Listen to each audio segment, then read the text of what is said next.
오늘은 질문 받은 내용입니다. 이게 무슨 질문이야 하시는 분들도 순서의 차이일 뿐, 이번 생이든 다음 생이든 다다음 생이든 무조건 한 번은 만지고 갈 주제라서 이참에 좀 자세히 다뤄보려고 합니다. 지금 바닷가에 서 있다고 상상을 해보세요.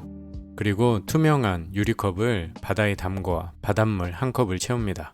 그 컵 안의 물을 가만히 들여다보면 분명히 내 손 안에 내 컵의 물이에요. 손에 들 수 있고 무게도 느껴지고 내 손 안에 있습니다. 그 컵 안의 물과 눈앞에 끝없이 펼쳐진 바다의 물은 화학적으로 어떤 차이도 가지지 않습니다. 분명히 같은 맛, 같은 성분, 같은 바닷물이죠.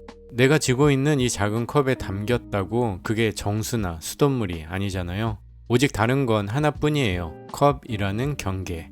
3000년 전 인도의 현자들이 평생을 바쳐 풀어낸 질문이 정확히 이거였어요. 그리고 그들이 도달한 답은 오늘날 신경과학과 물리학이 다시 더듬어가고 있는 바로 그 자리이기도 하고요.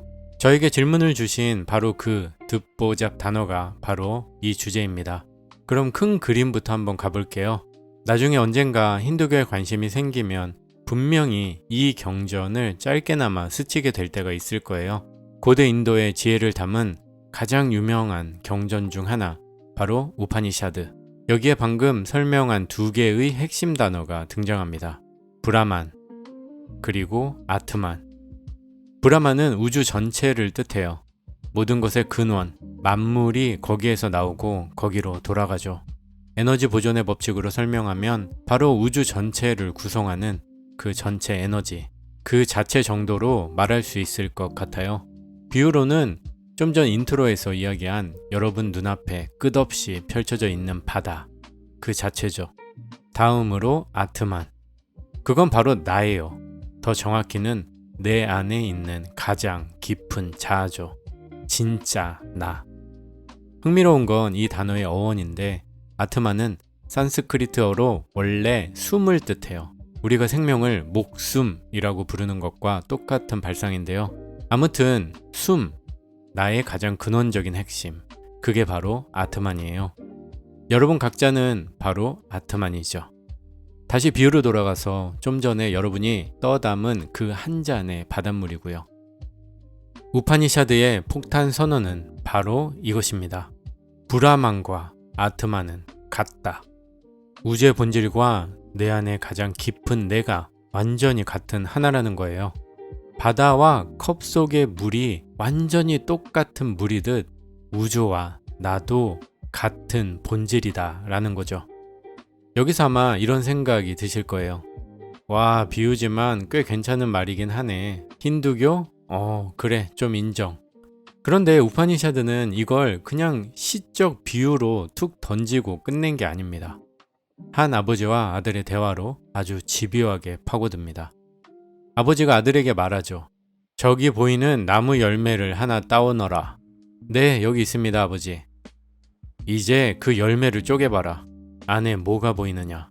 네, 작은 씨앗들이 보여요. 이제 그 씨앗 하나를 다시 한번 쪼개봐라. 뭐가 보이느냐? 네, 아무것도 보이지 않습니다, 아버지. 그러자 아버지가 말합니다. 네가 볼 수 없는 바로 그것으로부터 이 거대한 나무 한 그루가 자라난다. 그것이 실제이고 그것이 아트만이다. 그리고 그것이 바로 너다. 씨앗을 쪼개고 또 쪼개고 무한히 쪼개면 눈으로 볼 수 없는 지점이 나와요. 그런데 바로 그 보이지 않는 무언가에서 거대한 나무 한 그루가 통째로 솟아나죠. 보이지 않지만 모든 걸 만들어내는 그 근원, 그게 우리 각자의 안에도 똑같이 있다는 거예요. 저 광활한 우주의 근원, 좀 전에 설명드린 브라만, 비유로는 끝없는 망망대해. 그게 멀리 있는 것이 아니라 지금 이 순간 숨쉬고 있는 나 자신 안에 있다. 그게 아트만이다. 저 끝없는 바다와 컵 안에 든 물은 똑같은 바다이다. 즉, 브라만과 아트만은 하나이다. 자, 그럼 한 가지 의문이 남죠. 바다와 내 손 안의 컵의 물이 같은 물이라면, 즉 끝없는 우주가 내 안에 그대로 있다면 도대체 왜 우리는 그걸 전혀 못 느끼며 이렇게 하루하루 아둥바둥 사는 걸까요? 답은 한 가지입니다. 바로 컵, 즉 경계 때문입니다. 우파니샤드 철학에서 이 경계를 만들어내는 작용을 마야라고 불러요. 흔히 환영이라고 번역되는데 더 쉽게 설명하면 나를 이 우주와 분리된 별개의 존재로 보이게 만드는 필터 정도라고 이해하시면 될 것 같아요. 당신의 이름, 직업, 상황, 통장 잔고, 남들의 평가, 내 몸의 윤곽 등등등 이런 것들이 겹겹이 쌓여서 나라는 단단한 컵을 만들어내죠. 문제는 우리가 이 컵을 나의 전부라고 착각하기 시작할 때 생겨요. 나는 바다 그 자체인데 나를 유리컵이라고 생각해 깨질까봐 불안하고 옆에 컵보다 초라해 보일까봐 신경 쓰이고 컵에 뭐가 묻거나 살짝 금이라도 가면 내 삶과 존재 전체가 흔들리고 이렇게 평생을 컵 걱정만 하다 가는 거죠. 비슷한 시기 인도에서 태어난 불교는 흥미롭게도 정반대 방향에서 같은 진실을 건드려요.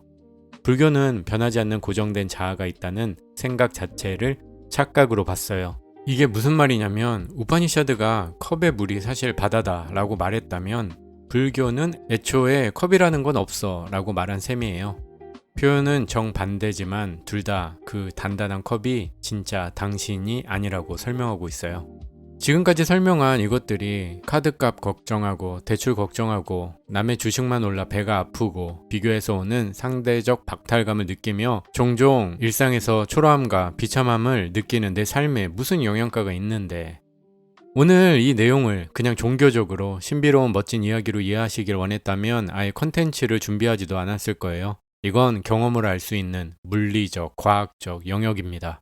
이 방향으로 이 주제를 다루려면 또 엄청 시간이 필요하기에 또 기회가 있을 거라 생각하고요. 저는 적어도 오늘의 내용을 일종의 시점의 전환으로 봐주시고 여러분들의 삶에 어떻게든 실제로 적용이 되길 바라며 컨텐츠를 준비했습니다. 하루를 살다 보면 컵의 시점에 완전히 갇히는 순간들이 오잖아요. 누군가의 말 한마디에 자존심이 무너지고 내 성과가 남보다 초라해 보이고 또 미래가 막막하고 불안하게 느껴질 때요. 그렇게 컵이 세상의 전부처럼 느껴지며 숨이 콱콱 막힐 때 잠시만 시선을 컵에서 바다로 옮겨보라는 것. 나는 컵이 아니라 잠시 컵에 들어있는 바다라는 것.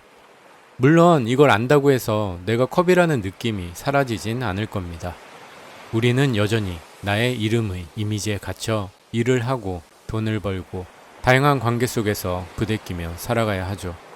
하지만 내가 바다라는 걸 아는 사람과 나는 단지 컵일 뿐이야 라고 생각하며 사는 사람은 같은 하루를 살아도 그 삶의 무게가 완전히 다를 거예요. 마음이 좁은 컵 안에 갇히는 순간이 오면 한번 떠올려 보셨으면 해요. 지금 이 불안도, 이 마음이 쪼그라드는 느낌도 결국 컵의 윤곽이 만들어낸 일렁일 뿐이라는 걸요. 그리고 그 안에 담긴 한 컵의 바다는 늘 그래왔듯 저 깊고 넓은 바다와 100% 아니 1000% 같은 바다라는 사실을요. 잠시만 눈을 감아 보세요. 진짜 잠깐만요. 다시 한번 당신의 가슴속을 후벼 파며 이 이야기를 넣어 볼게요. 당신은 컵이 아니라 컵 안에 담긴 바닷물입니다. 당신은 당신이 생각하는 그 당신이 아니라 무한한 우주 그 자체입니다.